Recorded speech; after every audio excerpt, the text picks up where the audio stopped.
Muy buenas tardes, bienvenidos a la sesión de hoy. Como ya les anticipé a los alumnos que habían entrado un poco más temprano, hoy vamos a tocar el tema de la privacidad de datos vinculados al tema del comercio internacional. Para ello hemos convocado al señor Piero Guasta y ahora voy a presentarles al señor Piero Guasta. Piero Guasta es un cientista político de la Universidad Diego Portales, con especialización en relaciones internacionales, particularmente en servicios, comercio electrónico y cadenas globales de valor. Es magíster en estrategia internacional y política comercial, relaciones internacionales y asuntos exteriores de la Universidad de Chile. También ha realizado diplomados en el World Trade Institute de la Universidad de Berna en 2016 y en el Instituto de Estudios Internacionales de la Universidad de Chile en 2014. Actualmente es asesor del Departamento de Servicios, Inversiones y Transporte Aéreo en la Dirección General de Relaciones Económicas Internacionales de Chile. Entonces, Piero, con todo gusto te dejo la posta para las presentaciones de hoy. Muchísimas gracias. Voy a tratar de poner la presentación y al mismo tiempo agradecer a la Pontificia Universidad Católica del Perú por la invitación, a ti, Ángel, y a todo el equipo que me invitó para realizar esta presentación. Para mí, tanto de manera personal como profesional, es siempre muy relevante poder conversar tanto con la sociedad civil como con la academia los temas que se ven en comercio, ya que es un tema relevante poder llevar a la población en general todos los beneficios que trae el comercio y explicar lo que algunas veces los negociadores hablamos en idioma complejo, tratar de que todo el mundo pueda entender. ¿Ya? Dicho eso, parto haciendo un par de disclaimers. El primero es, yo, debido a mis comillas de formación profesional, tiendo a ocupar muchas siglas o conceptos quizá técnicos, por eso siéntanse con toda la libertad de, a través del chat, consultar si algún concepto no se entiende o genera confusión. Eso es lo primero. Y lo segundo es que esta clase va a tener como foco la relación que hay entre el comercio digital y la protección de la información personal o datos personales, ¿ya? Esto un poco para ir enmarcando el trabajo.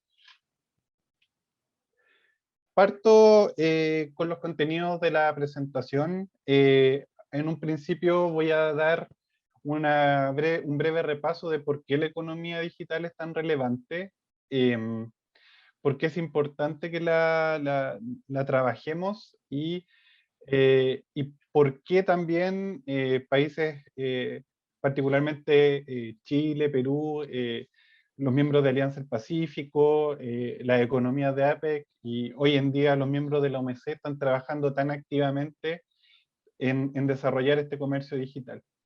Luego voy a tratar de bien brevemente dar quizá un contexto, perdón, geográfico de qué es lo que discutimos. Esto va a servir ya más para hacia el final de la presentación para que se entienda un poco los sistemas internacionales de protección de datos.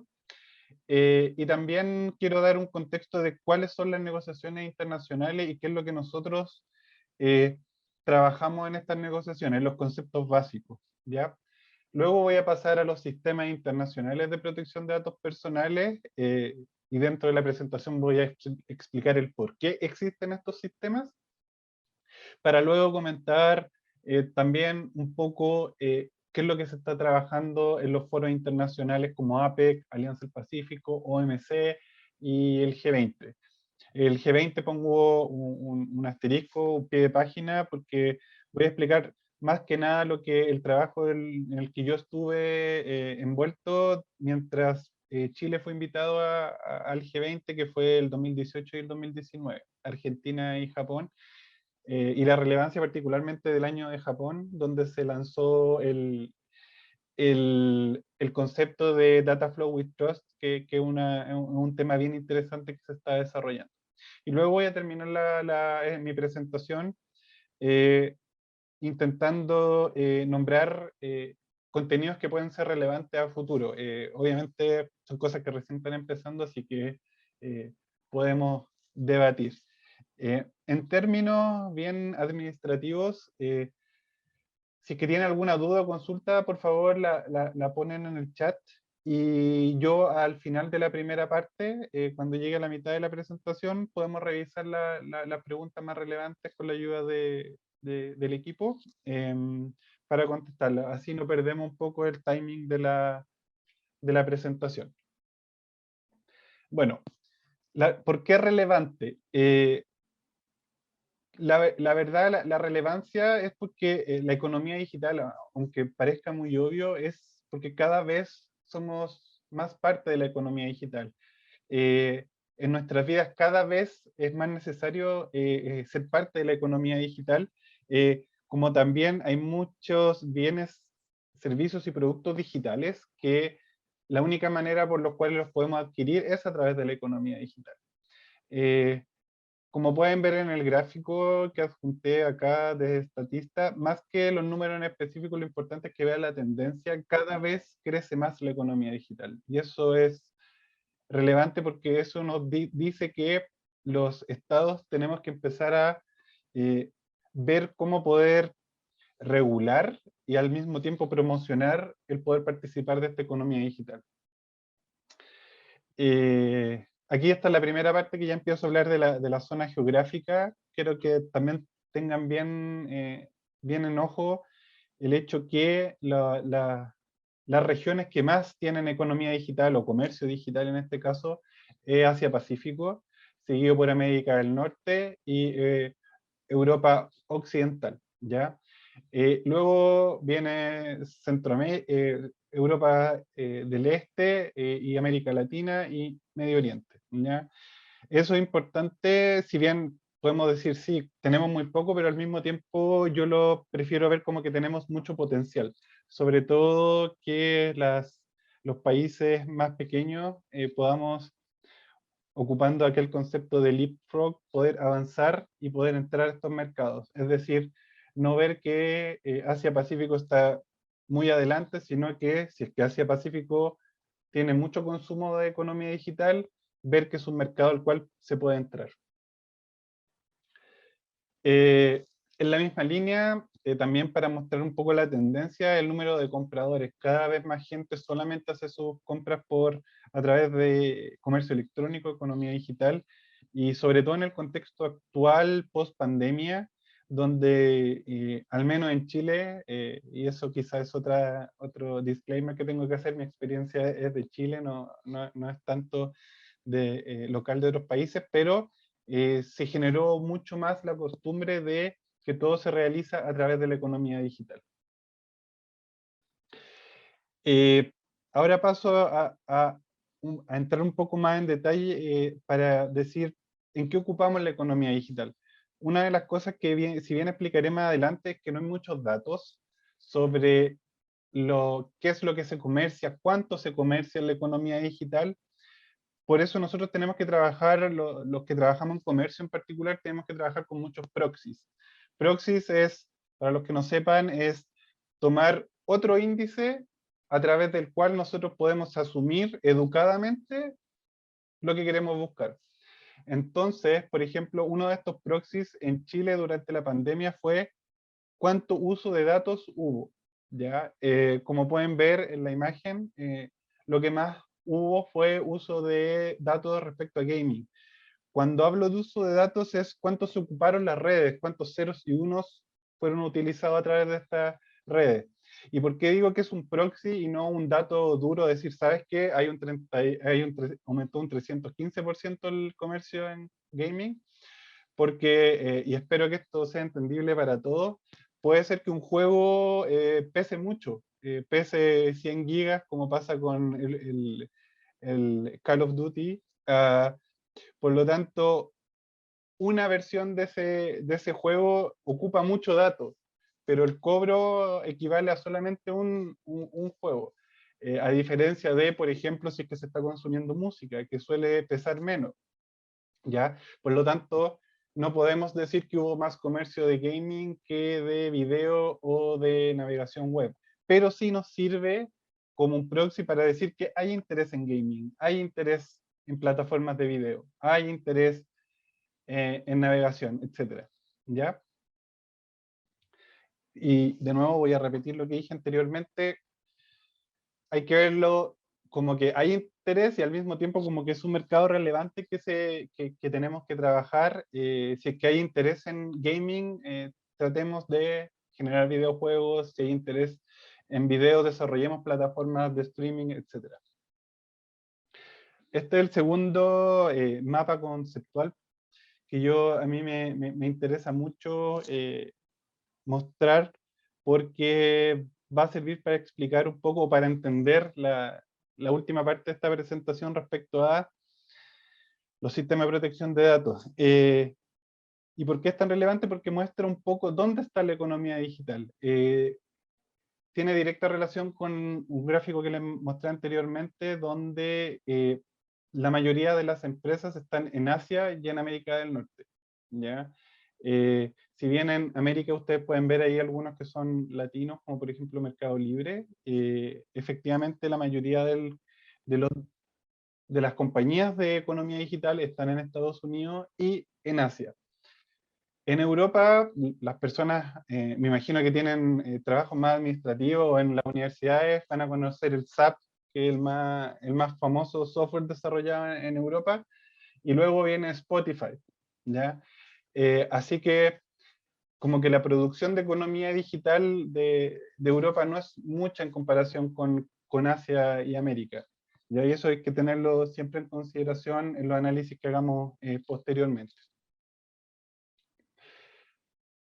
Paso a explicarles un poco, y voy a tratar de ser bien básico, sobre qué es lo que negociamos en los acuerdos comerciales que tienen que ver con la economía, con la privacidad y el tratamiento de datos personales, o el cómo se comercian temas de datos personales. Yo lo separo en tres temas más o menos. Uno es la moratoria, la imposición de arancel a las transmisiones electrónicas, los temas que tienen que ver con el flujo de datos, y luego la medición de la economía digital. Para los que no sepan, en 1998 se comenzó con lo que se llama la moratoria, que es una declaración ministerial que se hace en el marco de la Convención Ministerial de la OMS, que se hacía cada 2 años. Han habido un par de veces que se hace cada más tiempo, en la cual los miembros de la OMS declaran que no se van a aplicar aranceles a las transmisiones electrónicas, ¿ya? Esto hay que ser bien claro, que se refiere a los ceros y unos que pasan por frontera, no necesariamente a la información que contengan, ¿ya? ¿Por qué? Porque hay muchos países que en la actualidad están preocupados sobre si es que esto es incompatible con imponer impuestos internos a las plataformas. No, no es incompatible, porque, por ejemplo, en el caso de Chile, existe impuesto a las plataformas electrónicas, el IVA digital, pero nosotros cumplimos con no aplicar aranceles, ¿ya? Esto se ha ido replicando porque la moratoria en el marco de la OMC se tiene que ir renovando, ya solamente dura hasta la próxima conferencia ministerial.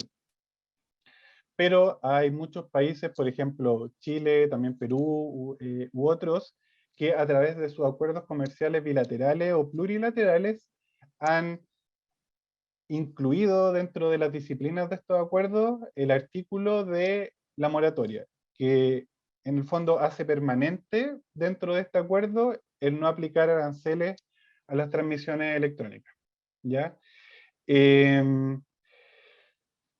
Como un contexto en esa época, el mayor peso de por qué no se aplicaban aranceles era por la imposibilidad o la dificultad de medir Uno, por cómo funciona Internet, porque Internet funciona mandando datos, pero al mismo tiempo cuando uno recibe un dato, por ejemplo, descarga una película a través de Netflix u otra plataforma, nosotros al mismo tiempo estamos enviando datos diciéndole al servidor, recibí el bit, recibí el bit. Por lo tanto, en cualquier movimiento, por así decirlo, de Internet, van a haber bits siendo importados y exportados al mismo tiempo. Eso es una dificultad. La segunda es cómo lo medimos, porque una misma película puede estar en distintas calidades y por lo tanto distintos pesos. Entonces, ¿cómo lo medimos? Es por cuántos bits pasan por frontera, si el dato pasa, si la información pasa por frontera, y en el último tiempo de las otras dificultades es que las compañías que ocupan servidores, por ejemplo, no sé, Steam en los videojuegos, o Netflix en el streaming, o Spotify, suelen ocupar un servidor local y ahí descargan de una sola vez todo el contenido desde el extranjero. Y en ese contenido local es que empiezan a venderlo internamente. Ya esto es por motivos de eh, rapidez y no por algún tipo de exigencia. ¿Ya? Y por lo tanto, siempre se dificulta el cobro del arancel. ¿Ya? Pero de nuevo quiero dejar claro que esta no cobro de arancel no prohíbe que se apliquen impuestos internos. Luego viene el tema del flujo de datos. Y aquí viene la primera ya discusión directa respecto a la privacidad de datos o la protección de datos personales, y es que hay que tener claridad un poco sobre los conceptos, si bien después voy a explicar en detalle, pero todos los documentos que nosotros trabajamos, y cuando hablo nosotros me refiero a los negociadores comerciales, todos los documentos que tienen que ver con comercio suelen hablar de información personal y no de datos personales, ¿ya? Así que eso es un tema que hay que tener en cuenta. Luego el libre flujo de datos, que es la visión comercial de que no deben haber barreras al comercio, ¿ya? También está la no localización forzada, que para nosotros es también una barrera al comercio en el sentido de que tú estás obligando a una empresa o a un prestador de servicio a localizar y con todas las consecuencias económicas que puede eso tener. Y finalmente, quiero hablar un poco sobre cómo se relaciona la protección de datos personales con el flujo de datos y la discusión que se ha generado particularmente en el último tiempo. Parto con el detalle de datos o información personal. Como les comentaba antes, uno de los grandes temas que existen, o dificultades, porque no quiero decirle problemas, es que tenemos diferencias, por así decirlo, idiomáticas, en el sentido de que todo el desarrollo que ha existido en la OMC desde 1995, GATS, etcétera, se habla de información personal. ¿Por qué? Porque en ese momento se veía Internet de una manera más técnica, donde el dato son los ceros y unos. Por eso yo siempre que hable de datos en acuerdos comerciales se está refiriendo a los ceros y unos que pasan por los cables o por los satélites, etcétera, por las transmisiones electromagnéticas de Internet, ¿ya? No obstante, por así decirlo, fuera del mundo del comercio se ha ya establecido, creo yo, el concepto de datos personales, que no se refiere a los ceros y unos, sino se refiere a números de identificación, nombres, aspectos físicos, aspectos genéticos, etc. Entonces, una de las primeras cosas que se tienen que trabajar en el comercio, y algo que todavía está en desarrollo, es tener claridad respecto a los conceptos, porque, por ejemplo, cuando nosotros hablamos de libre flujo de datos, eh, nosotros en los acuerdos comerciales nos estamos refiriendo al paso a que no se bloqueen los ceros y unos, mientras que algunas personas o quizás empresas dicen, entonces esto se refiere a que no se deben proteger los datos personales. Y no es correcto, porque en términos de comercio se habla de la información personal, y la información personal tiene su propia disciplina en los acuerdos, ¿ya? Por eso es motivo de discusión esto, y hay que tenerlo claro. Cuando ustedes vean un acuerdo comercial o documento MC, cuando se habla de información, es que se está hablando, información personal, es que se habla de su nombre, de todo lo que los puede identificar, mientras cuando se habla de datos, es que son los ceros y unos, ¿ya? Cuando salimos de esto y entramos, por así decirlo, al mundo de la protección de datos personales, ahí efectivamente el dato no es el 0 y 1, sino que es la información. Luego el libre flujo de datos. Para nosotros es clave porque nosotros cuando negociamos acuerdos comerciales, la base del comercio es que las contrapartes no bloqueen nuestros productos, nuestros bienes, nuestros servicios, ¿ya? Por lo tanto, lo que se busca al negociar es que la contraparte, la otra parte, no bloquee nuestros datos, ¿ya? De nuevo, nuestros ceros y unos. Eso es lo principal. Como dije anteriormente, solo nos referimos a los datos, por lo tanto, podrían existir ciertas reglamentaciones o aspectos nacionales que puedan regular la información que entra a dicho país, pero no debe ser discriminatoria, eso es lo más importante, ¿ya? Es decir, por ejemplo, si yo exporto a Estados Unidos productos digitales, ellos pueden decir, ¿sabe qué? No vamos a aceptar contenido violento, ¿ya? Eso es una política, existe espacio regulatorio, se puede entender, y no habría problema siempre y cuando no implique que solamente es bloquear productos digitales chilenos, ¿ya? Eso es como para que se entienda bien en simple. Y el otro punto que para nosotros, particularmente Chile, es sumamente relevante, es que no queremos destruir la infraestructura técnica de Internet. Para los que no sepan, Internet se desarrolló primero como una infraestructura militar en la cual fuese resistente a que alguna parte de esta red caiga. Luego pasó a desarrollarse en Europa, en el CERN, para trabajos de investigación sobre energía nuclear, con lo mismo. Por lo tanto, la base es que la información pueda llegar de la manera más rápida posible a donde se quiera llegar, eh, no importando el camino por el cual llegar. Ahora bien, si empezamos a permitir que algunos países o circunscripciones empiecen a bloquear estos 0 y 1, va a obligar a que los datos finalmente eh, solamente puedan ir por un camino específico y no por el más rápido. Voy a dar un ejemplo quizá un poco ridículo, pero supongamos que toda América o Latinoamérica bloquea datos y Chile quiere enviar un dato a Estados Unidos. De nuevo, cuando hablo de datos es los 0 y 1. Si es que toda América estuviese bloqueado, el único camino sería a través de que se vaya por cable hacia Australia, Australia hacia Asia y de Asia a Estados Unidos, ¿ya? Eso es lo que queremos evitar. Que si el camino más rápido es a través de Centroamérica, que vaya por Centroamérica. Si por alguna razón es más rápido a través de Europa, que vaya a través de Europa. No queremos destruir la infraestructura técnica de Internet. Luego paso a hablar de la no localización forzada de servidores. Para algunos países esto está muy relacionado con el libre flujo de datos, porque ven la localización de servidores como una barrera al flujo de datos. La práctica que tiene Chile, la cual yo sigo, es que una disciplina separada, porque nos enfocamos en eliminar esta otra barrera que es la obligación de localizar el servidor para prestar un servicio, vender un producto digital. ¿Ya? Eh, lo voy a tratar de explicar de una manera más simple. Esto quiere decir que, por ejemplo, si Chile dijera, ¿saben qué? Todas las plataformas digitales para poder operar en Chile tienen que estar localizadas en Chile. O toda la venta de servicios a través de Internet para realizarlos tiene que estar en un servidor en Chile.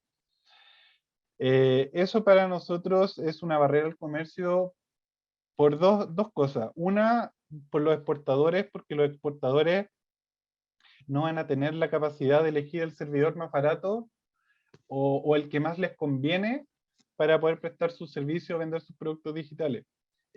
Puede ser que elijan un servidor más barato que puede estar en Chile o en otro país, para prestar su servicio. Puede ser particularmente en ciertas profesiones que un servidor en particular tenga cierto estatus o cierto conocimiento técnico por el cual es obligación estar para poder prestar su servicio. Se nos ocurre, no sé, si es que es un ilustrador que quiere vender storyboards, probablemente va a querer estar en una plataforma que es específica de storyboards y que no necesariamente va a tener su servidor en el país de destino. Eso es por un lado.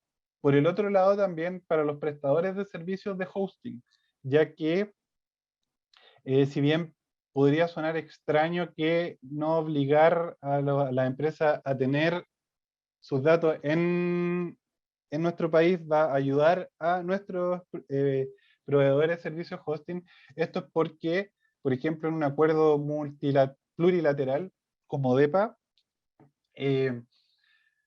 una empresa neozelandesa puede elegir, ¿sabes qué? Voy a tener mis datos en Chile, o puedo tenerlos en Singapur, o en algún otro miembro de dicho acuerdo. ¿Ya? No se les va a obligar a tenerlo en un determinado lugar y por lo tanto los mercados en los cuales ofrecer hosting se expanden, ¿ya? Estas son las dos razones básicamente de por qué nosotros, particularmente Chile, está a favor de no la localización forzada. También tiene que ver con la infraestructura técnica. De nuevo, como les comenté, Internet funciona. La idea de Internet es que si se cae un servidor no se caiga la red completa. Y en el caso de la localización forzada puede suceder que si todo lo tenemos en un servidor interno y este se cae, puede que se caiga toda la red, ¿ya? Y por lo tanto también es un tema relevante. Ya le he adelantado un poco respecto a la relación de los datos personales o la información personal con el libre flujo de datos. Siempre quiero reiterar para que quede bien claro, nosotros cuando hablamos de libre flujo de datos nos referimos a los ceros y unos, ¿ya?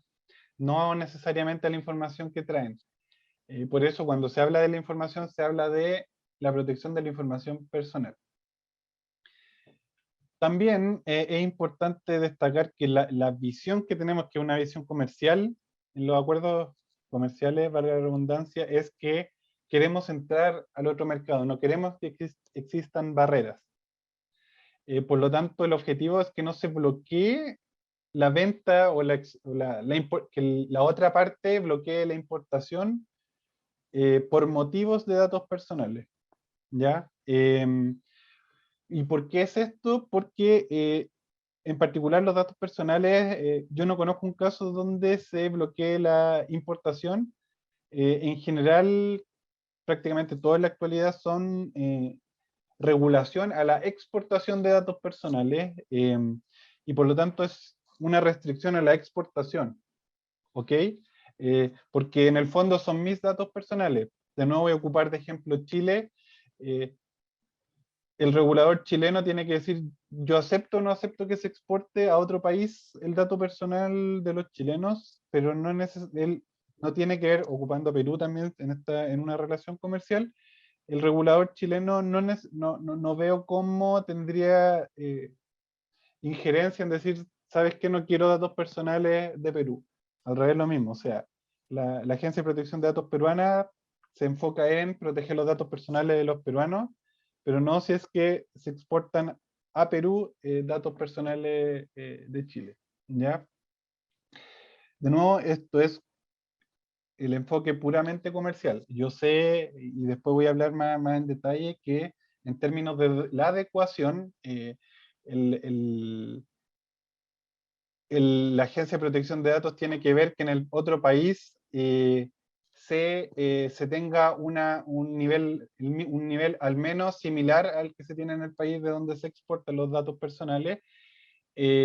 Pero nuestro punto en materias comerciales es que si es que ya se hace, el regulador dice, puede exportar estos datos personales, la contraparte no los bloquee. Eso es lo principal. Por eso ahí pongo que se debe trabajar en tándem, es decir, coordinado entre las agencias de comercio y las de protección de datos personales, porque desde la sociedad civil, ONGs, quizá se pide a los negociadores comerciales que hagan lo que deberían hacer la Agencia de Protección de Datos, y al mismo tiempo tenemos objetivos distintos. El objetivo de las agencias de comercio es entrar en un mercado y que no se nos discrimine, mientras que la Agencia de Protección de Datos es revisar que los datos que se van a exportar tengan la adecuada protección, ¿ya? Eso. Y luego también quería hablar de la medición, porque es sumamente relevante al momento de generar políticas públicas.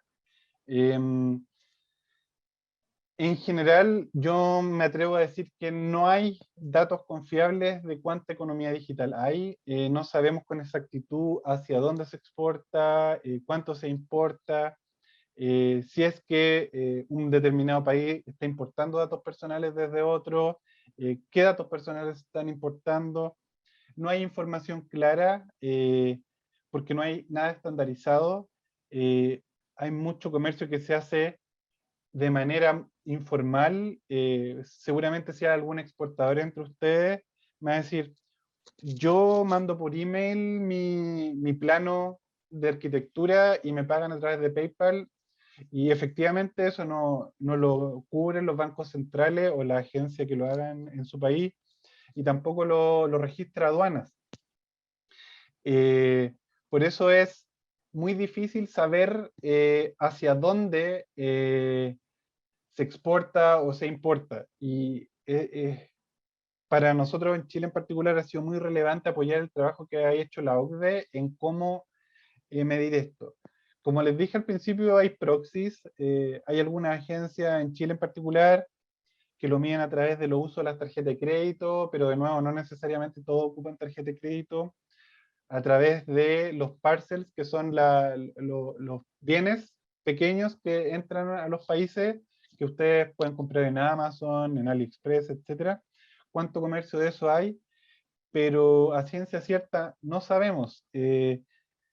Y por eso siempre tengan cuidado cuando escuchan, no sé, que hay mucho comercio con A, B o C. No es necesariamente cierto porque no hay manera de saberlo. Las plataformas no tienen datos transparentes. Por eso si una plataforma dice, esta es la música más escuchada, este es el programa más visto, la verdad es que no hay datos que uno pueda chequear que eso es correcto, ¿ya? ¿Y por qué esto es relevante? Porque necesitamos saber, es decir, si es que descubrimos que, de nuevo, en el caso chileno, si es que hay empresas que hacen tratamiento de datos, que todo lo hacen con Europa, pues tenemos que enfocarnos en Europa, quizás seguir sus estándares.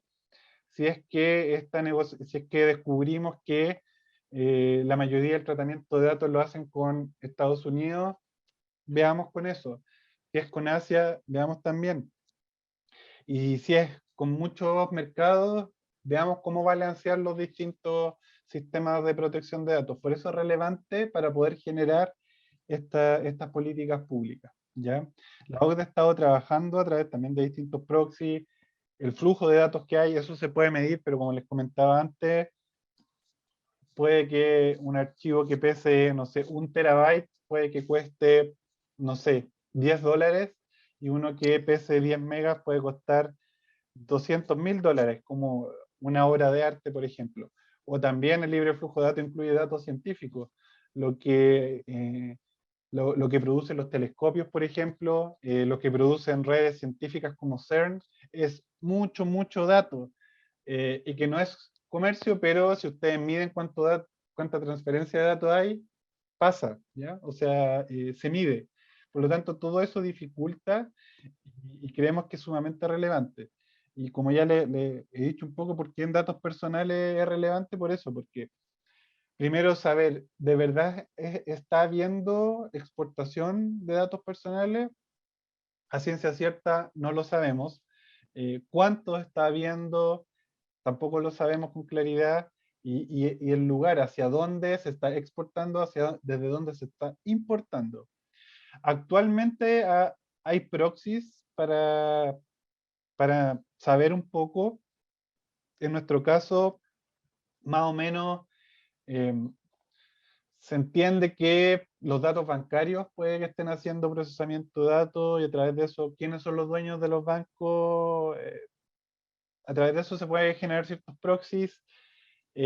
También sabemos que en general los exportadores y los negocios en Chile tienden a hacer más negocios con gente que habla español.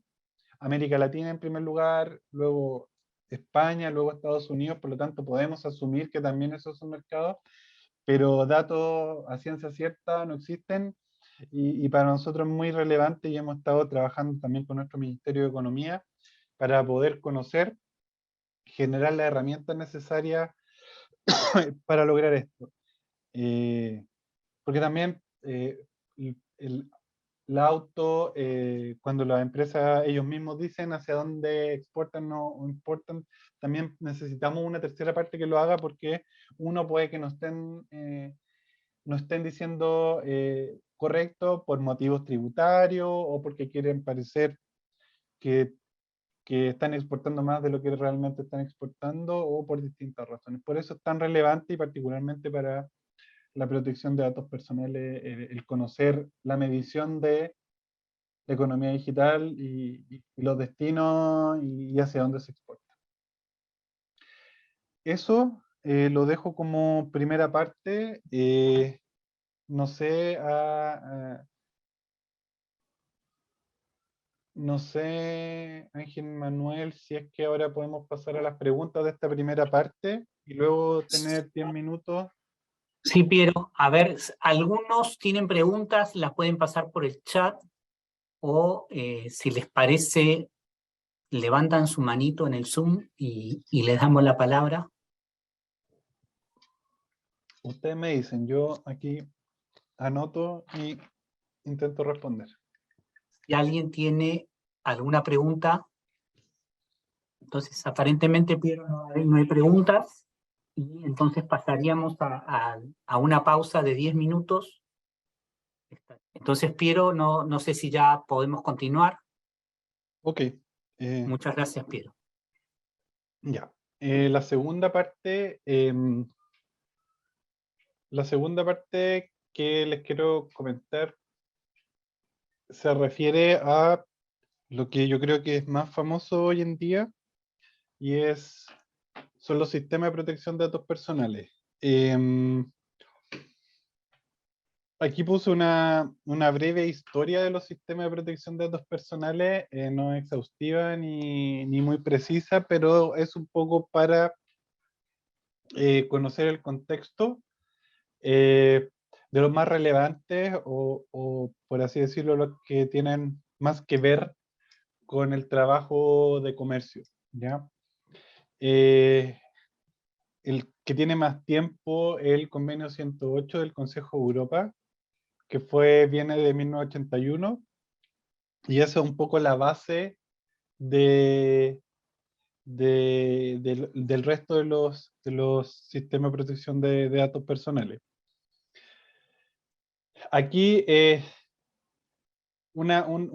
quizá un problema conceptual es que los sistemas de datos personales como que se podría sobreentender que son internacionales, pero no necesariamente así, como se puede suponer por el nombre del convenio 108 del Consejo de Europa, partió siendo de solamente los países de Europa, luego más adelante el GDPR, solamente los miembros de la Unión Europea, el Cross Border Privacy Rules, el CDPR, solamente las economías de APEC.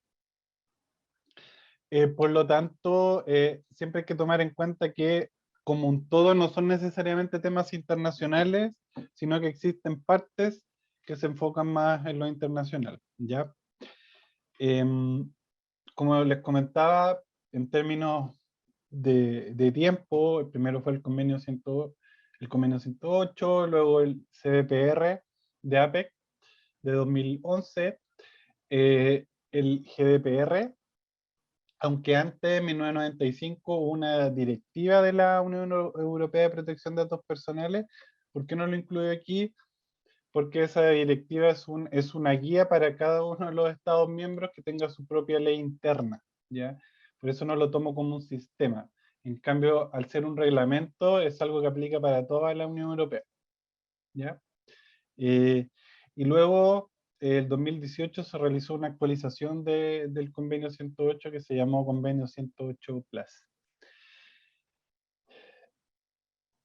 Voy a hablar bastantes generalidades de este tema y me voy a enfocar más que nada en el CDPR y en el GDPR, porque son los que Chile en particular más ha trabajado y en los que tenemos más expertise, al menos desde comercio, ¿ya? Además, se podría decir que el convenio 108, a ver, yo sé que si es que hacemos un curso de protección de datos personales, bien jurídico, bien técnico, preciso, van a haber diferencias, pero en lo básico es como una especie de pre-GDPR en términos de internacional, ya que dice que para hacer transferencia de datos personales, la jurisdicción de destino tiene que tener un resguardo al menos similar al que se tiene en el país de donde se exporta, ¿ya? Y las generalidades son que el principio más importante, creo yo, o más relevante, el básico, el de la finalidad. Esto quiere decir que, bien en simple, de nuevo, quizás espero no ofender a ningún experto en temas de datos personales que conoce un término como más exacto, más jurídico, pero es que si es que yo entrego mis datos para A, se ocupe para A, no para B, C o Z, ¿ya? ¿Por qué se dice que este es quizá un principio más básico? Es porque cubre el resto de los principios si es que uno dio sus datos personales para, por ejemplo, le entreguen una carta y le envían comunicación comercial, no debería corregirse el principio de la cancelación o la modificación si es que se cumple con la finalidad que es solamente para enviar cartas. También uno aceptó que ese dato personal era para enviar carta y por lo tanto se cumple con el que uno dé su aprobación para el uso de datos personales. Por eso, un poco ese es lo básico. Luego vienen los principios de la OCDE. Los principios de la OCDE son la base también de los dos sistemas de protección de datos personales que nosotros más trabajamos, que es tanto el CDPR como el GDPR. En una próxima lámina voy a explicar cuáles son estos principios, ¿ya? Y también cómo llegan estos principios a ser parte de los sistemas de protección de datos personales.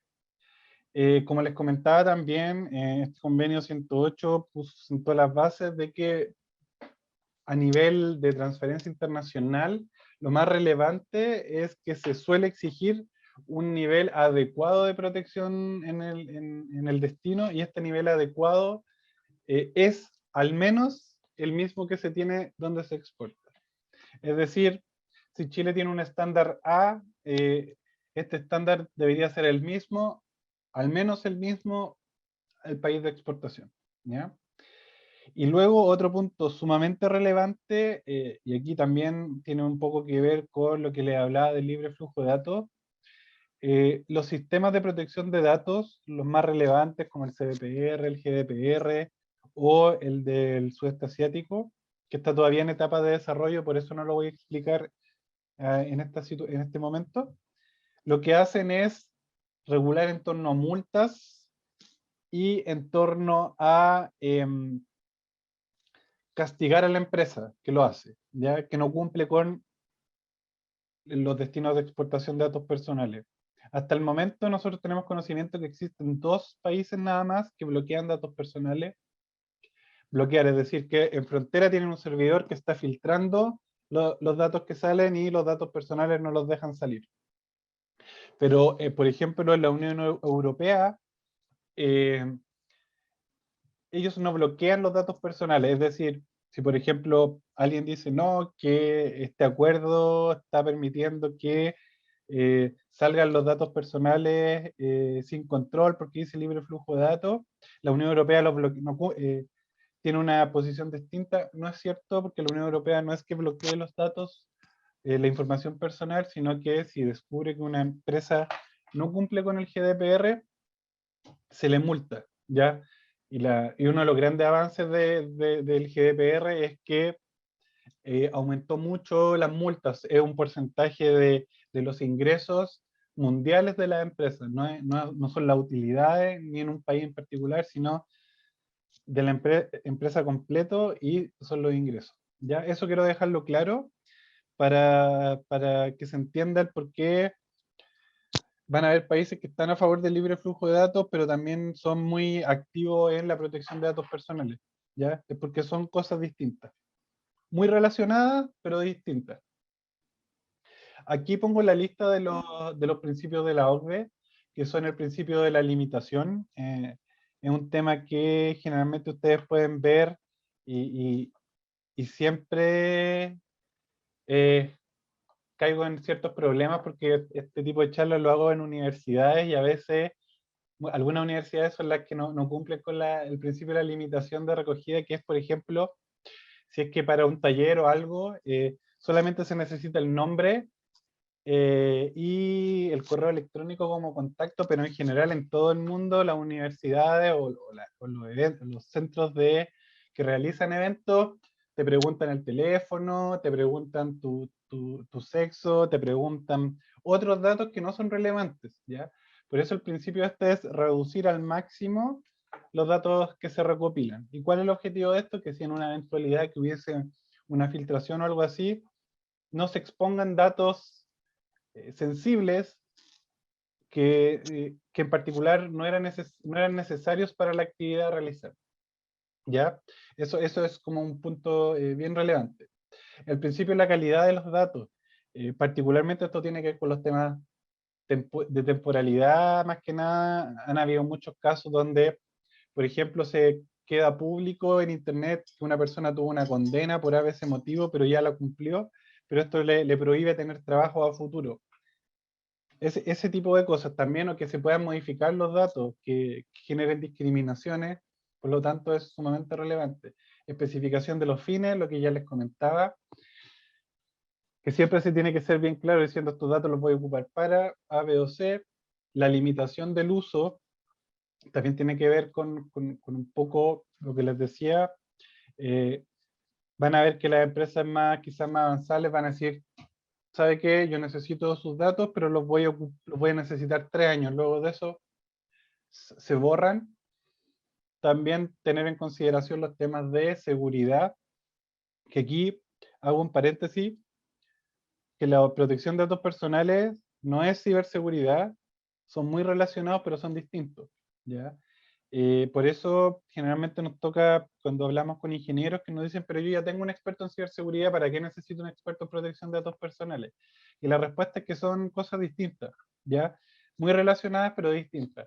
El mejor ejemplo es que si, no sé, una empresa recolecta datos para, no sé, de nuevo, hacer una charla eh, con el único objetivo de hacer una charla, si es que estos datos se los roban y los publican, fue un problema de ciberseguridad y un problema de protección de datos personales.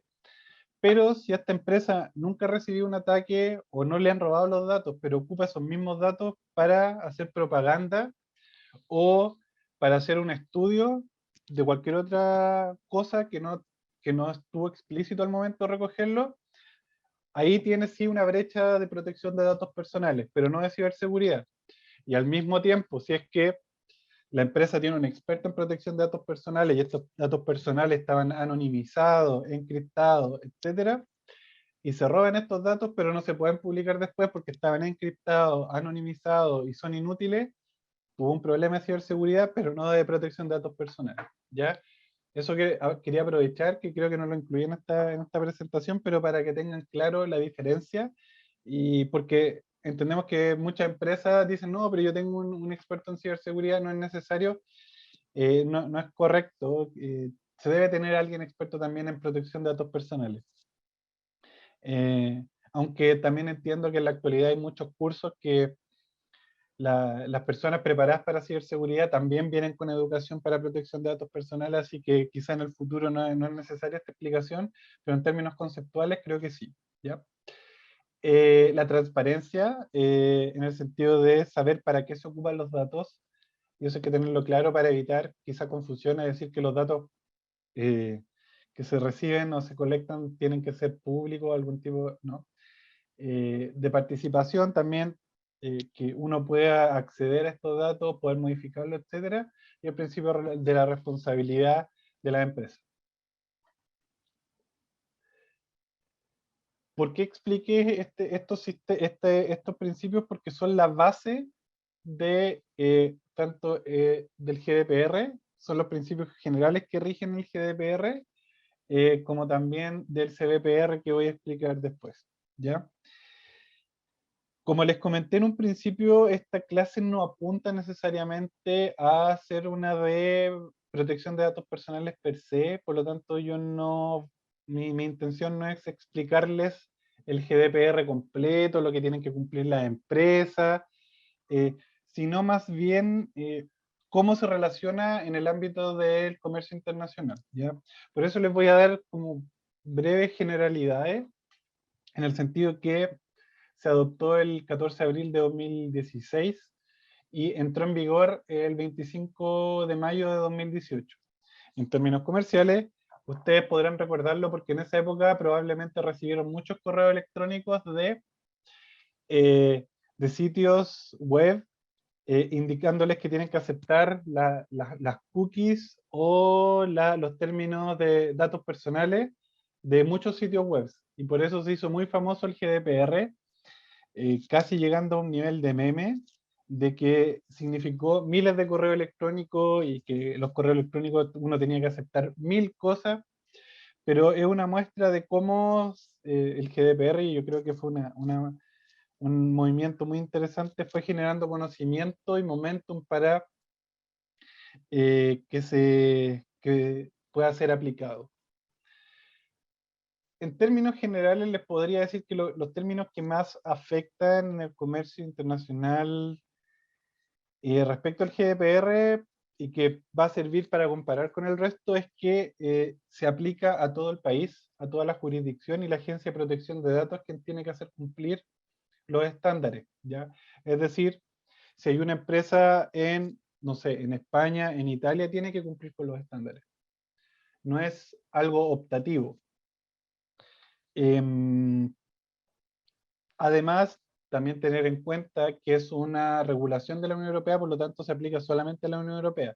En varios foros nos ha tocado empresas que dicen, ¿por qué Chile o por qué Alianza del Pacífico no firma el GDPR? Es porque no somos de la Unión Europea. Podemos optar o trabajar para lograr la adecuación, pero no podemos ser parte del GDPR. Y también solamente confirmar no implica que eso se va a poder generar la adecuación, sino que todas las agencias de protección de datos de Europa tienen que evaluar los estándares de Chile, de Perú, etcétera, para decidir si es adecuado o no la jurisdicción, perdón. Eso es sumamente relevante.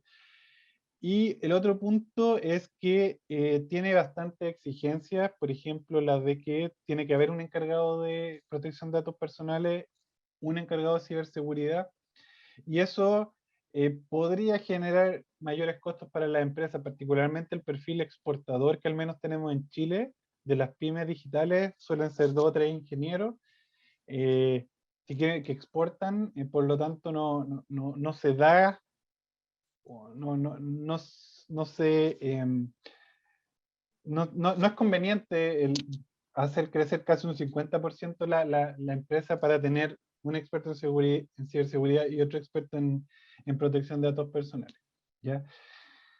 Volviendo a la presentación, lo más relevante aquí es el capítulo 5, que es sobre la transferencia de datos personales de terceros países u organizaciones internacionales, ¿ya? Y el capítulo 5 cubre los artículos del 44 al 50.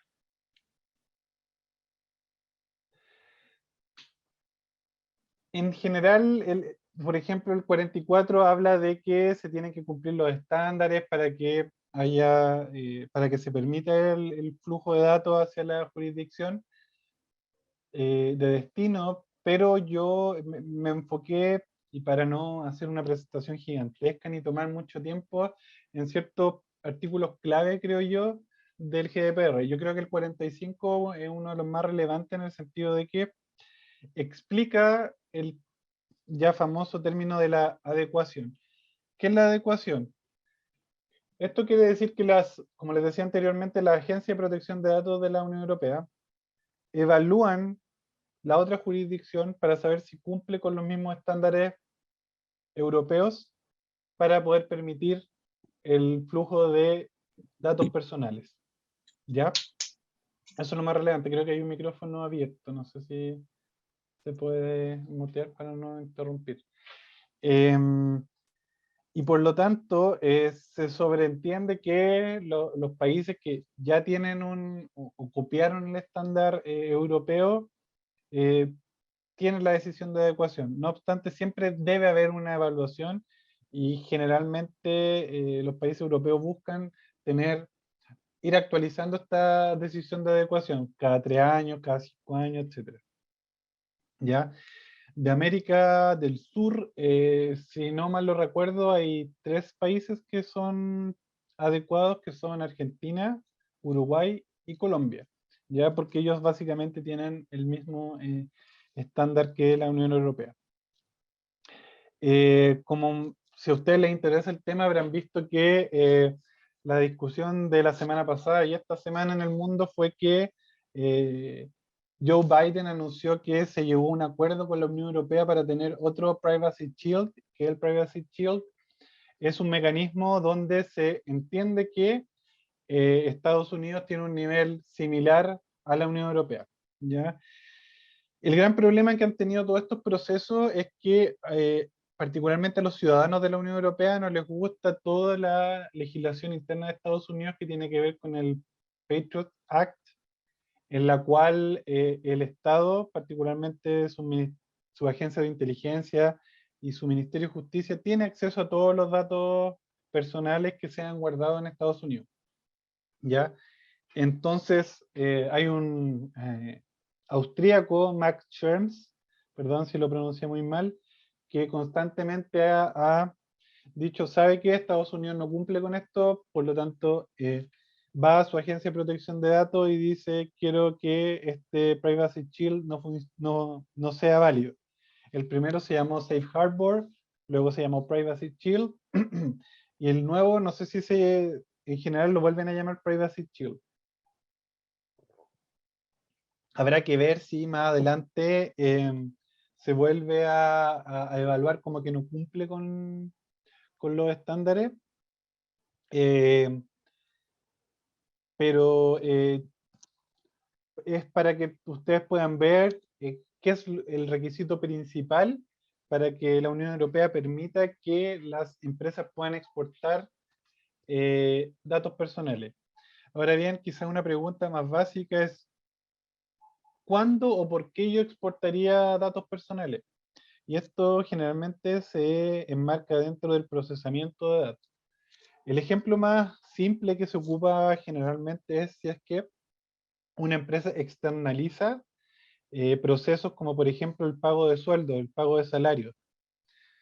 Si es que una empresa externaliza a otro país el pago de salario, obviamente tiene que indicarle a esa empresa que va a procesar los pagos el número de cuenta corriente, el nombre de la persona, el número de identificación, etc. Por lo tanto, ahí se están exportando datos personales. Puede ser que una empresa de salud que está trabajando con laboratorios también tenga que exportar o prefiere exportar estos datos personales a otro territorio para que se procesen, ya sea porque en otro país hay más capacidad de procesamiento, es más barato, etc. Por lo tanto, para eso se necesita la adecuación desde Europa. Ahora bien, como les dije cuando les mostré los mapas, habría que evaluar si efectivamente Europa está exportando datos personales, hacia dónde, etc. No obstante la adecuación, el GDPR también tiene otras vías por las cuales se pueden permitir la exportación de datos personales. Esto es a través de garantía adecuada. Generalmente cuando se habla de garantía adecuada es que evalúan a la empresa, que puede ser el encargado de los datos, la empresa que dice, ya, yo voy a recibir los datos, como también el procesador mismo, porque puede que el titular de datos, es decir, soy una empresa que, no sé, al mismo tiempo yo tercerizo el procesamiento de los datos, yo soy el encargado de los datos y yo tengo que solamente como empresa decir o evaluar y certificar que cumplo con la normativa, ¿ya? Hay otro tema que se llama las normas corporativas vinculantes, que también tienen la misma idea, en el sentido que los contratos para un determinado negocio establecen las condiciones que se deben cumplir para el tratamiento de datos personales fuera de la Unión Europea. Y además, se incluye el artículo 49, incluye muchas excepciones también para el tema de la adecuación. Cuando digo excepciones es que son posibilidades para que las empresas europeas puedan exportar datos personales europeos a otro país sin que ese país necesariamente tenga la decisión de adecuación. Estas excepciones son que el interesado haya dado explícitamente su consentimiento, es decir, yo acepto que se exporten mis datos personales a país X, que la transferencia sea necesaria para la ejecución de un contrato, y también el 3 es muy similar, pero es básicamente que si yo firmo un contrato de que quiero que me vendan determinado servicio y este servicio está obligado a pasar datos personales por una jurisdicción que no es adecuada, yo al tener ese contrato se permita el flujo de los datos personales. El punto, la diferencia entre el punto 3 y el 2 es que en el 2 es entre yo y el prestador de servicio, mientras que en el 3 es entre el prestador de servicio y otra parte que es la que va a procesar los datos personales. Luego, el interés público, en el ejercicio de la defensa de reclamaciones, es decir, si yo estoy quejándome por cierta cosa, que estos datos personales tengan que ir a una jurisdicción, la transferencia sea necesaria para tener los intereses vitales, por ejemplo, por temas de salud, si es que solamente pueden ser procesados en cierto país para algo extremadamente necesario, y que se realice desde un registro público, es decir, que si, por ejemplo, mi nombre, que en el caso de este curso va a aparecer en la página web que se realizó este curso en particular por Piero Guasta, si es que lo sacan desde la página web de la OMC, por ejemplo, no habría problema porque es público, ¿ya? Eso básicamente lo que busca esto es que mostrar que el GDPR no es tan restrictivo respecto a dónde se puede exportar ni cómo exportar, sino que hay varias opciones, aunque en la práctica efectivamente le han dado un mayor peso a la adecuación. Para ello es sumamente importante buscar países adecuados. En particular han peleado bastante para que Japón y Corea del Sur, que han sido los últimos países que han logrado la adecuación y que son relativamente, bueno, son importantes, de cierta manera valida el sistema.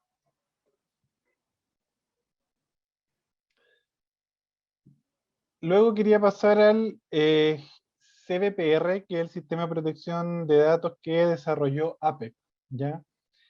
Este empezó a funcionar en 2011, pero hay que tener claro que la base de este sistema de protección de datos personales de APEC es el APEC Privacy Framework, que fue el primero, el que fue aceptado por toda la economía, se terminó en 2004, ¿ya? Y ese APEC Privacy Framework está basado en los principios de la OCDE. Al igual que el GDPR, que está basado en los principios de la OCDE, que tienen que ver con la finalidad, la transparencia, etcétera, etcétera, el CBPR tiene el mismo origen, ¿ya? Esto para que lo tengan en cuenta porque mucha gente dice, ah, el CBPR tiene estándares más bajos, el CBPR no protege nada. No es necesariamente así porque sigue los mismos principios. La diferencia viene un poco después. Y este marco de privacidad de Apex se actualizó en 2015, ¿ya? Por lo tanto, tampoco está tan desactualizado. Actualmente, las economías que son parte de este sistema son Estados Unidos, Canadá, Japón, República de Corea, México, Singapur, Australia y China Taipei. Cabe destacar que hasta el año 2017, básicamente eran las economías que eran parte de Estados Unidos, Canadá, Japón y México, y en el último año había entrado República de Corea. Y a partir de todo el boom que hubo con el GDPR generó un mayor interés para ser parte de este sistema. De todas maneras, constantemente se está trabajando para que más economías de APEC puedan ser parte de este sistema. Y entre 2019 y este año es que ingresó Singapur, Australia y China Taipei, y también Filipinas está interesado, etcétera, etcétera. Hay cada vez mayor interés. ¿Y por qué? Porque es una especie de contraparte al GDPR. ¿Y cuál es la gran diferencia? Que este el punto que es relevante, es que tiene un enfoque en la certificación. A diferencia del GDPR, el CBPR no funciona porque toda la economía o toda la jurisdicción cumple por estar en esa jurisdicción, sino que las empresas tienen que certificarse a través de una entidad que se llama Accountability Agent.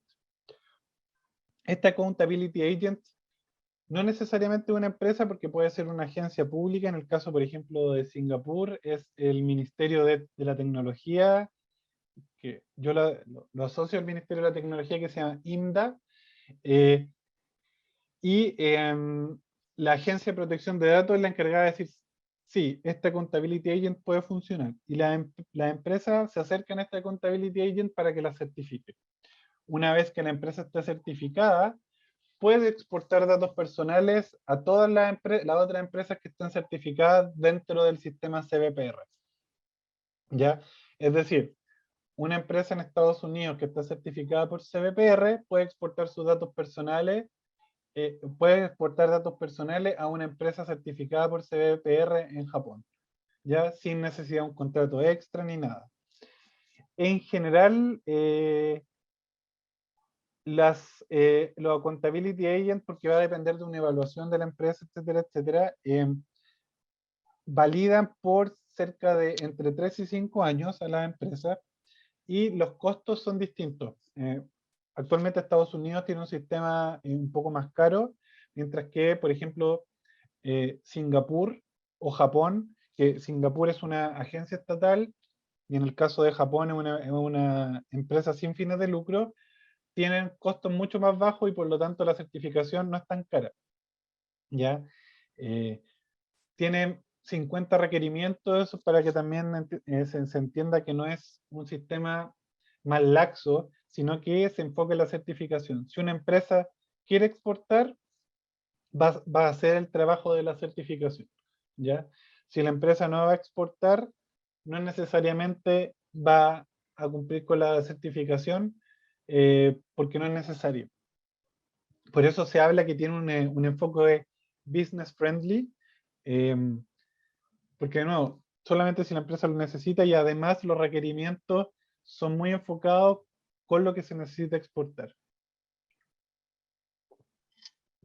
Y lo otro relevante es que no se necesita tener un encargado específico de protección de datos personales, sino que al momento de la certificación, que se haga todo ese trabajo. Por lo tanto, una empresa puede contratar un asesor en temas de datos personales, implementa todos los mecanismos y luego ya se certifica y no necesita tener al encargado por 5 años, salvo obviamente que se genere alguna situación relevante que obligue a volver a revisar. Por ejemplo, que se sepa que existe un data breach o similar, porque obviamente, como les comentaba, al ser basado en los principios de la OCDE, por ejemplo, el de la transparencia, también se obliga a que la empresa tiene que avisar si es que hubo en algún momento algún robo de datos, ¿ya? Lo que aparece en la página web básicamente del CBPR, que son como lo básico, es que tienen que ser los estándares aplicables. Esto quiere decir que los estándares se tienen que cumplir. Lo que les comentaba del APEC Privacy Framework se tiene que cumplir al momento de certificarse. Se tiene que cumplir con estos requisitos. No es que se cumplen con 2 o 3 y ya, no, es todos. El accountability, es decir, la empresa se tiene que certificar, se tiene que evaluar. Eh, Cada agencia en cada país elige más o menos, porque también es un tema bien flexible en el sentido que pueden ser 1 año, 3 años, 5 años, lo que usualmente se acepta entre 3 y 5 por los costos. Las protecciones tienen que ser basadas en el riesgo, es decir, las empresas tienen que decir, ¿sabes qué? Yo tengo riesgo que me hackeen, yo tengo riesgo que ocupen mis datos para otras cosas, y en base a eso mostrar sus programas de protección de datos personales, que los reclamos sean fáciles de hacer, es decir, una persona quiere cambiar sus datos personales en una empresa, lo puede hacer fácilmente, y de ahí viene también el empoderamiento del consumidor, que tenga acceso a qué datos se tienen, que se puedan modificar, etcétera, etcétera. Y también otro punto importante en el desarrollo del CBPR es la cooperación internacional, porque parte del mecanismo es que la Agencia de Protección de Datos de todos los países, de toda la economía actualmente, tienen línea directa, ¿ya? Para conversar entre ellos, y además, como les comenté, que es un mecanismo de certificación entre distintos países, la Agencia de Protección de Datos, perdón, tiene la libertad de decir, ¿sabes qué? Esta empresa que está exportando datos a la empresa de mi país, tengo sospecha, me puede mandar la evaluación que se hicieron y por lo tanto se pueden trabajar en conjunto.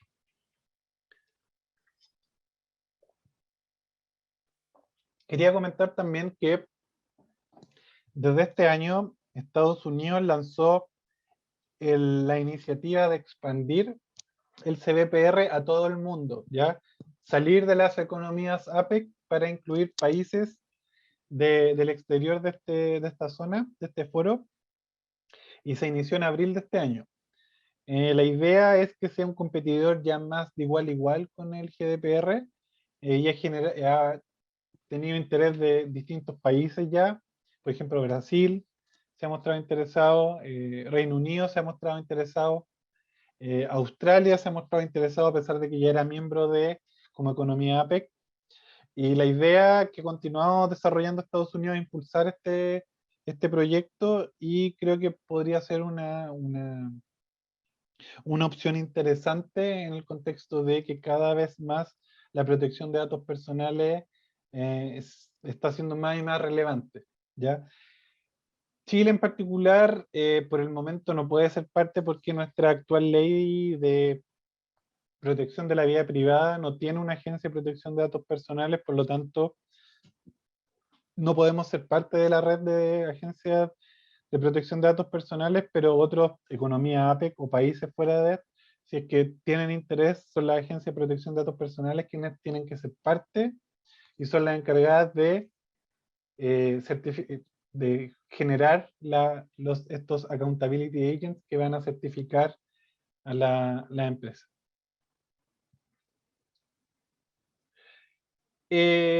Luego, entendiendo que igual nos queda una media hora, o quizá un poco menos, para dar espacio a las preguntas y tampoco cansarlos con tanta información, quiero hablar bien en general de otros foros internacionales. Si bien APEC, debido a que el sistema de protección de datos personales es de APEC, el CBPR también lo voy a nombrar, pero básicamente como una mirada, un contexto de todo lo que hay, ¿ya? En APEC, que ya les expliqué, pero ahora les voy a explicar un poco el organigrama dentro de APEC. También lo que estamos trabajando en Alianza del Pacífico, del cual Perú es parte también.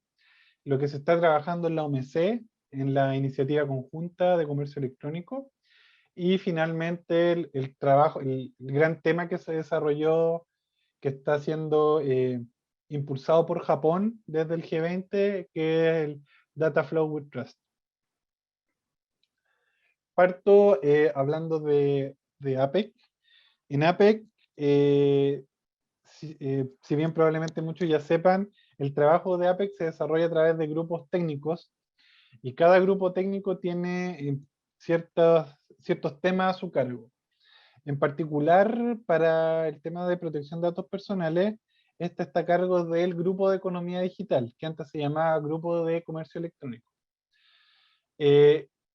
A grandes rasgos, la tarea de este Grupo de Economía Digital es implementar el IDER, que es el APEC Internet and Digital Economy Roadmap, que dentro de los puntos que tiene este plan de acción es fomentar la protección de datos personales en el libre flujo de datos, ¿ya?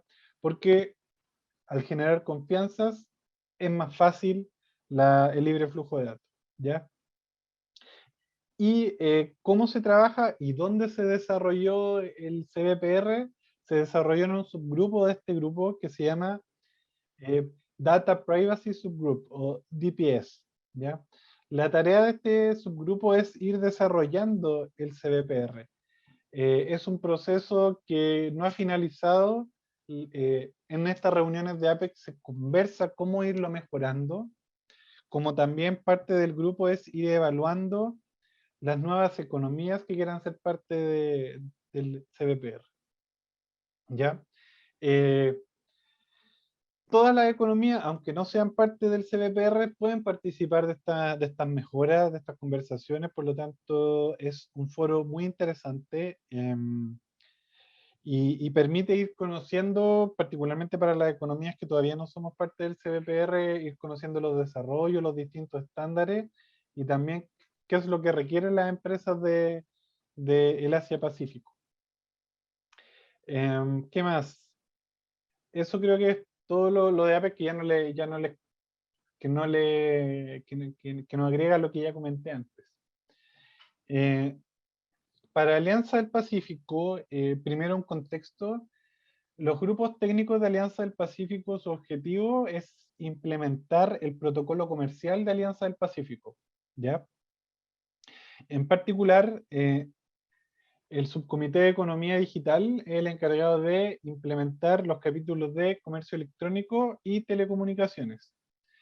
Aquí hago un paréntesis de que previamente era el grupo Agenda Digital, ¿ya? El encargado de hacer esto, pero en el año, si no me recuerdo, 2019, se trató de compatibilizar los comités que son parte del protocolo comercial con los grupos técnicos, y por lo tanto se pasó a que ahora sea un subcomité y no un grupo, por así decirlo, separado.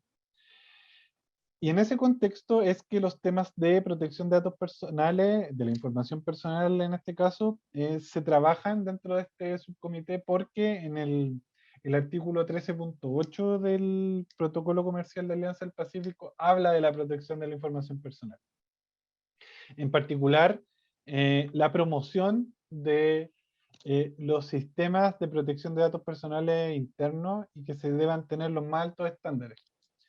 Es un estándar que viene del CPTPP, y que básicamente busca que, para generar las confianzas de las personas en el comercio electrónico o economía digital, se adopten los más altos estándares internacionales, que actualmente puede ser o tanto CBPR como GDPR, el estándar europeo.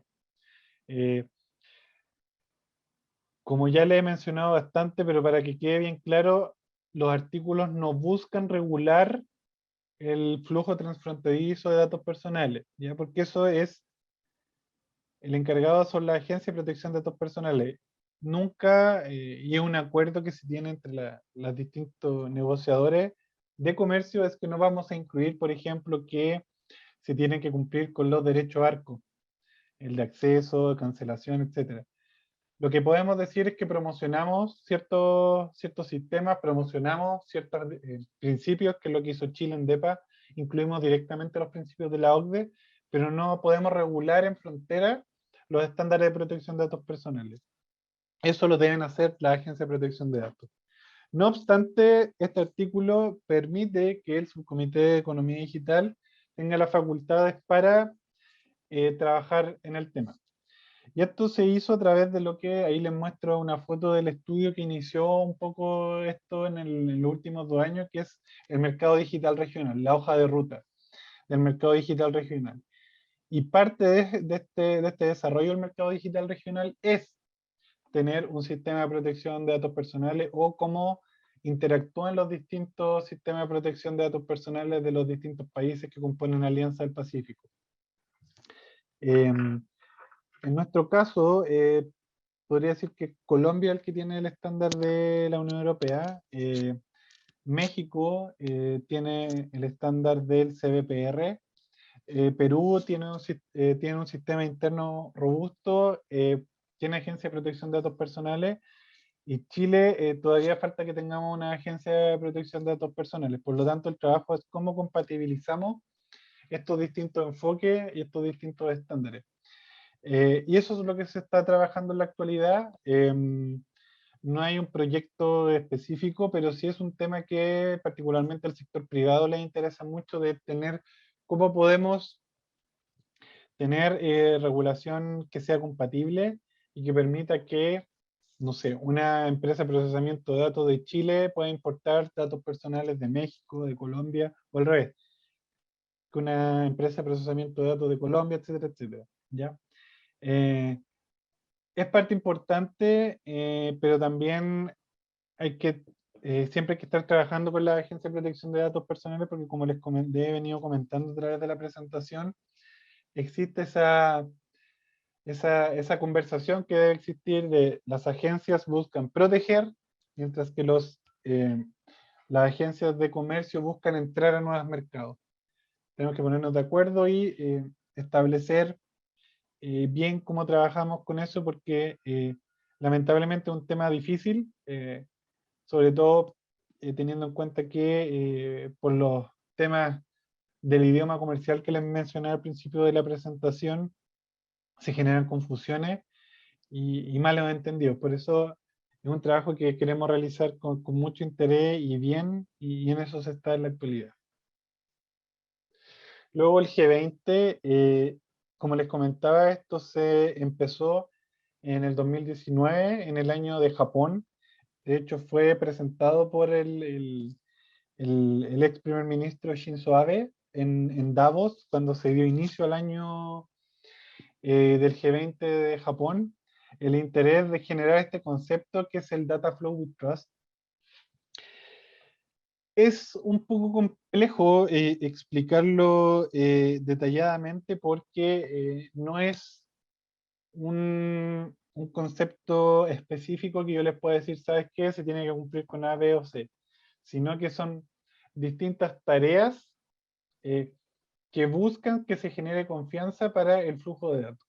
¿Ya? Yo sé que suena muy etéreo, pero el punto es que busca impulsar que los miembros del G20 establezcan estándares y distintos mecanismos para que exista la protección de datos en sus jurisdicciones y al mismo tiempo se facilite el flujo de datos. Los ejemplos que da Japón era que ellos han iniciado, bueno, para ese año, porque ya ha pasado un poco el tiempo, quizá habemos otros países que estamos un poco más adelantados en la materia, como su acuerdo comercial con Estados Unidos, con la Unión Europea y con otros países, establecía estándares de protección de datos personales, que había que tener en cuenta los datos personales para este flujo de datos, y además obligaba el libre flujo de datos. Hubo un cambio bien interesante en términos de redacción, que es mínimo, pero al mismo tiempo genera más facilidad de entendimiento, que en CPTPP o en Alianza del Pacífico se habla que los países harán todo para promocionar el libre flujo de datos, ¿ya? Mientras que Japón, con su bilateral con Estados Unidos, empezó a hablar de que se prohíbe el bloqueo de los datos, ¿ya? Es decir, se dejó de decir, aquí va a haber flujo de datos, a decir, aquí no se van a bloquear los datos. Y eso permitió, en la mirada de lo que está implementando Japón, de que se fomente el flujo de datos, como al mismo tiempo la protección, porque incluyen también la disciplina de la información personal y hacen referencia explícita a los mecanismos de certificación como el CBPR. Porque digo que pues, hay algunos países que pueden estar más adelantados porque, por ejemplo, en el DEPA nosotros también dimos un paso más adelante y a establecer los principios que se deben regir, que en el caso de DEPA es los de la OCDE. Ya no es algo que queremos un sistema en particular, sino principios, y eso da una base sólida. También en el caso de Chile, nuestra constitución actual establece que los datos personales es un derecho fundamental, por lo tanto también incluimos ese tipo de disciplina. ¿Ya? Eso, lo importante es comprender que es promover, presionar para tener una política comercial digital que permita tanto la protección como el flujo de datos para generar la confianza y que se promueva la economía digital, el comercio digital. Y de ahí que los objetivos sean acciones para generar la confianza, la interoperabilidad, que es sumamente relevante. Es un trabajo que las economías que son parte del CBPR y la Unión Europea han tratado de trabajar cómo pueden interoperabilizar estos ambos sistemas. Se cree que se puede a través de que CBPR reconozca como un mecanismo de certificación válido el CBPR, pero todavía es un trabajo bien que todavía está en desarrollo, ¿ya? Y creo que, los temas futuros, aquí es más un poco mis pensamientos respecto a la materia. Creo que lo más relevante es cómo se relaciona el comercio, las materias comerciales con la regulación interna. Hay muchas presiones, creo que todavía no lo resolvemos 100%. La sociedad civil quiere mayor protección, el sector privado quiere facilidad para el flujo de datos, existen presiones a las agencias locales, existen presiones a las agencias de comercio. Como les comentaba, las agencias de comercio, al menos las que yo conozco, no tienen o todavía no tienen las facultades para regular la protección de datos personales. Las agencias de protección de datos tienen que compatibilizar con sus agencias de comercio. También hay que ver que no todo es comercio, porque puede ser que el flujo de datos personales sea para temas de investigación médica, que no es de comercio, ¿ya? Entonces, pero de todas maneras, cuando quizás somos interpelados, nos preguntan la ONG y nos dicen, pero ¿qué pasa con los datos de salud que, no sé, los centros de investigación están compartiendo entre ellos, exportan? Y eso es de la Agencia de Protección de Datos porque no es un dato comercial, distinto con la farmacéutica. Por eso el tema de falta de trabajo todavía. Luego, otro tema que creo que es bien relevante y también se ha venido trabajando también en APEC, que es las aplicaciones de los temas relacionados con los datos personales, por ejemplo, la inteligencia artificial. ¿Cómo compatibilizamos todas las regulaciones que buscan transparencia en el desarrollo de la inteligencia artificial respecto al uso de datos personales? Todos los temas de automatización, de investigación aplicada, etcétera, cómo se relacionan y cómo lo trabajamos con los datos personales. Porque finalmente, un ejemplo podría ser, si es que una jurisdicción permite que se ocupen datos personales para entrenar inteligencia artificial, ¿qué pasa con otras jurisdicciones que no lo permiten? ¿Cómo compiten? ¿Ya? ¿O cómo pueden entrar a distintos mercados? Tiene que ver con competencia, lo que mencionaba al principio, cómo podemos establecer que todos sean las mismas condiciones, protejamos los datos personales, pero tampoco terminemos quizás limitando a las industrias locales. Y luego la interoperabilidad de los sistemas, como les dije, existen muchos sistemas, no solamente los que mencioné yo ahora, porque aparte del CBPR, el GDPR, el convenio 108, está la norma de California, de Estados Unidos, está el sistema de protección de datos de ASEAN, que está recién empezando, Hay varios estados en Estados Unidos que están teniendo sus propios sistemas de protección de datos personales. Tienen distintas balances, muchos están enfocados en la protección al consumidor, otros están enfocados a los datos personales como derechos humanos.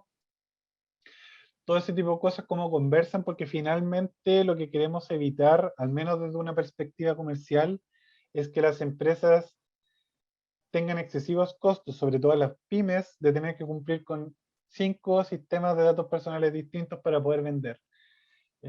Eso va a generar o que no se cumplan los estándares, de nuevo, que no notifiquen que están exportando, que no puedan exportar, que se destruya el potencial exportador, todo ese tipo de cosas. El trabajo que tenemos es lograr reducir al máximo esos problemas y finalmente que logremos la compatibilidad entre una alta protección y al mismo tiempo podamos promover el comercio electrónico en nuestros países. Eso. Ahí les dejo mi nombre, mi correo electrónico, en caso que quieran, tengan alguna duda. Y con eso termino la presentación. No sé si hay Muchísimas preguntas. gracias, Piero. A mí ya me gustaría hacerte una pregunta. A ver, lo primero que a mí me gustaría que me comentes es, primero, se supone que los países debiesen tener su política comercial digital nacional. Con el tema de que cuando decimos política comercial digital nacional, estamos hablando de muchas empresas también que pertenecen al ecosistema y que ya no están territorializadas. Entonces, una primera pregunta es, bueno, una cosa es la parte comercial, pero ¿cómo ustedes están tratando de articular a todo el Estado para que una vez que ustedes logren los consensos Estado, sector privado, ustedes tengan un mandato claro de negociar a nivel ya sea regional, multilateral, etcétera, etcétera, en el cual digamos, tú tengas un mandato total y absolutamente, ¿cómo te podría decir? Convalidado con todas las aristas sociales que podría llegar a este tema. ¿Cómo están trabajando eso en Chile? Mira, es un proceso bien complejo de negociación interna. Si son más académicos, todo el trabajo doble nivel que habla Putnam, que es complejo. Pero desde nuestro punto de vista, al menos, lo que puedo comentar, porque muchas cosas son más internas, es que tratamos de unir a todas las partes, ya sea Ministerio de Economía, a la empresa. Es complejo. En general, en muchos países pequeños no hay mucha asociatividad de las empresas pequeñas. Las empresas grandes son las que guían un poco las demandas, pero también las empresas pequeñas son las que necesitan. Por eso, al menos en el caso chileno, siempre estamos tratando de buscar los gremios que trabajan con esto, ver qué necesitan y en base a eso conversar con las otras agencias. En particular, no hemos tenido mayores problemas, yo diría. Al contrario, se nos ha felicitado, al menos del sector privado PYME, sobre lo que estamos haciendo, porque en general vamos bastante adelantados. Ya estamos discutiendo temas de código fuente, encriptación, inteligencia artificial en nuestro acuerdo más moderno. También tiene que ver con nuestra política interna que ha existido de digitalización, de promover el uso de datos como un habilitador de la innovación. Así que en ese sentido, creo que estamos relativamente articulados. No tenemos los niveles que tiene Estados Unidos en particular o Japón, que la empresa tienen todo articulado y tienen específicamente lo que necesitan. Pero eso, creo que es un trabajo constante. De nuevo, vuelvo a los perfiles de las pymes, que entiendo similar en todos nuestros países. Son 3 o 4 ingenieros que empiezan a vender, ya sea por email o por plataformas técnicos o profesionales, y que no necesariamente buscan ayuda al Estado, no lo ven como una exportación, porque un tema que quizás es más de comercio, pero más general es que no dicen, ¿sabes qué? Estoy exportando. Para ello exportar es tomar no sé, un televisor, llevarlo al puerto, meterlo en un container y que se vaya y pagar el viaje.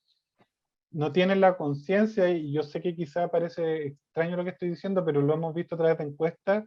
Una persona que hace un software y se lo vende a Europa, él no tiene conciencia que está exportando. Para él está vendiendo un software y que le paguen por PayPal. Esa conciencia falta.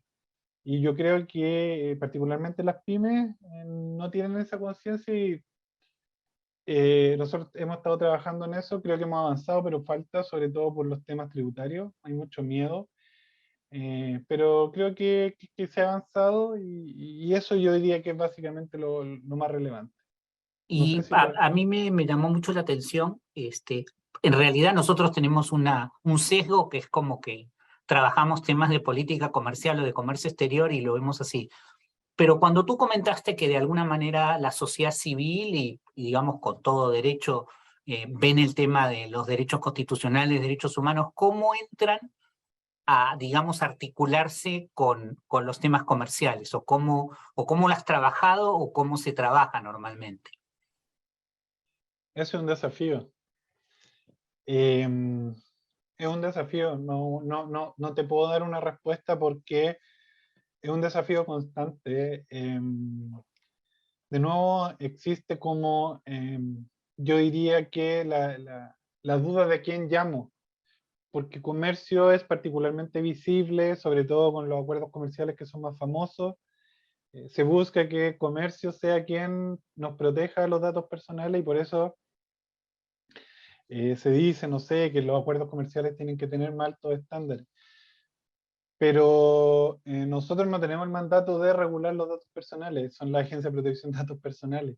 Y como les decía en el ejemplo médico o de astronomía, no todos los datos personales o los datos que se exportan son comerciales.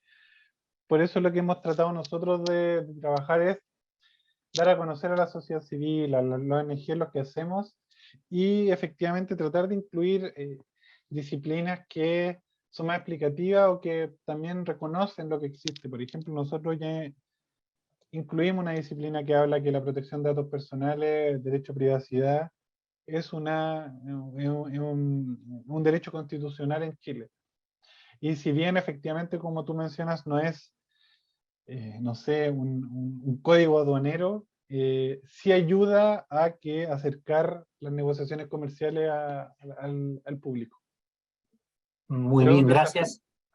Yo te voy a hacer otra pregunta, pero esta no tenés, digamos, obligación de saberla ni de contestarla. Mi impresión es que los del Pacífico estamos un poco más avanzados en el tema de la gimnasia de APEC, de Alianza del Pacífico y algunos tratados de libre comercio. ¿Cómo ves del lado del Atlántico, digamos, Brasil, Argentina, en estos aspectos? Yo noto, o por lo menos percibo, tengo la intuición de que nosotros en todas estas regulaciones estamos partidos en la región, digamos, pacífica y digamos, en la regulación atlántica. ¿Cómo de alguna manera esto podría converger? Sí, mira, yo no hablaría adelantado o más o menos adelantado porque si uno ve, sale del ámbito comercial y empieza a hablar de la discusión de datos personales, probablemente, no sé, un abogado de datos personales le va a decir, al contrario, el Atlántico está más avanzado porque tiene los estándares de la Unión Europea. A nosotros, que el Pacífico, que suele tener más estándares APEC. De hecho, en muchos países atlánticos, o sea, del Pacífico, en los congresos se está trabajando para tener los estándares europeos. Por ejemplo, el caso de Chile, el proyecto de ley, que está, espero, próximo a convertirse en ley, tiene estándares europeos. La convergencia es compleja. Creo que va a ser el gran trabajo futuro, particularmente para países del Pacífico porque el Pacífico en particular tiene ese balance. Nosotros no, en general no dependemos de un puro comprador. Eh, no todo es Europa, no todo es Asia, no todo es Estados Unidos, por lo tanto, ¿cómo compatibilizamos? Al menos desde mi caso, los estudios de caso, perdón por decir tanto caso, es Japón y Corea del Sur. Ambos tienen decisión de adecuación y son miembros del CDPR, cosa que no es ningún otro país o economía. Entonces, ¿cómo ellos lo lograron? ¿Cómo ha sido el proceso? Creo que podemos ver cómo se trabaja. Ahora bien, es verdad que ellos tienen un peso negociador muy distinto.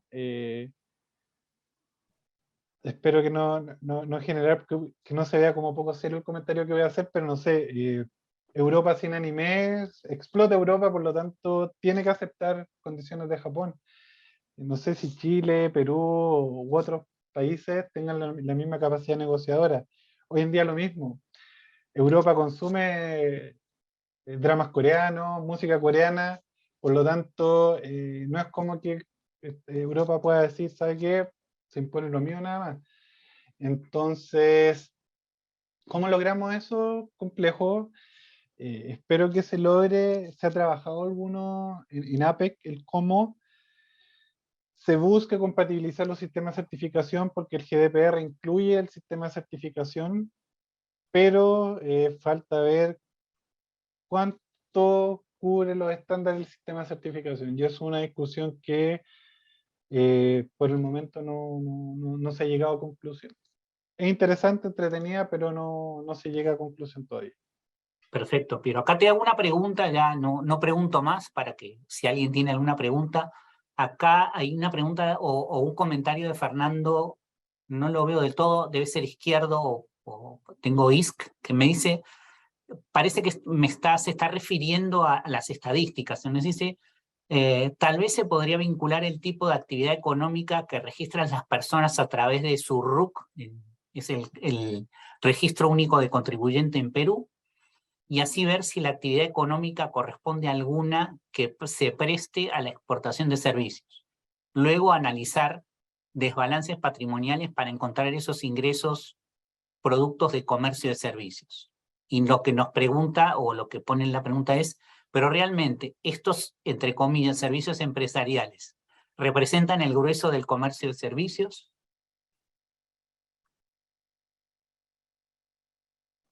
Estoy de acuerdo con la segunda parte de la pregunta, porque en Chile también tenemos el tema de si uno inicia actividades, pero no necesariamente han iniciado actividades. Conocemos los casos porque hemos intentado buscar los distintos gremios de ilustradores que no inician actividades comerciales, pero venden sus dibujos, su storyboard o distintos productos a través de internet, les pagan por PayPal, pero no sabemos y pueden comprar ocupando el mismo PayPal, por lo tanto no hubo un ingreso de divisas a Chile y no podemos calcularlo. Es complejo. También tampoco sabemos si son si el mayor monto son servicios empresariales o es otro tipo de servicios. Recordemos también que hoy en día hay nuevos tipos de servicios que quizá ¿cómo lo puedo decir? No es regular la palabra, pero no tenemos código, no sé, alguien que haga streaming. Si es que está prestando un servicio porque, no sé, tiene un contrato con una empresa como Twitch, por ejemplo, que está en nuestro país, está prestando un servicio. eh, si son testers de videojuegos, todo ese tipo de cosas es complejo y por eso nosotros queremos saber. No queremos evaluar si es bueno o malo o lo que sea, sino saber, porque si es que hay un nicho que podamos apoyar y facilitar que se continúe esa exportación, podemos apoyar. El problema es que no conocemos. Eso no sé si el Sí, no comentario... sé si Fernando está satisfecho. No sé si hay alguna otra pregunta. Entonces, si no hay preguntas, agradecerte mucho, Piero, tu tiempo, de haber compartido con nosotros tus conocimientos. Realmente estamos muy agradecidos con todos los que están presentes, prestando atención y siguiendo esta maratón digamos, de comercio digital. Y nada más, así como tipo cura del pueblo, tuvimos una sesión con profesores, un profesor Henry Gao, que es de nacionalidad china, pero está situado en Singapur, y también con un profesor David Collins, que es inglés, y también con Karina Tejada, que es la encargada de negociar los acuerdos comerciales digitales, y lo tuvimos que hacer muy temprano, pero también lo tienen ustedes a su disposición, y para los que estén interesados en todos este tipo de negociaciones, lo tienen disponible. Entonces, bueno, agradecerte, Piero, agradecerle a todo el público asistente, desearles un buen fin de semana, y ya el martes que viene nos vamos a encontrar. Gracias, Piero. Muchas gracias, que estén bien. Chao, chao, muchas gracias.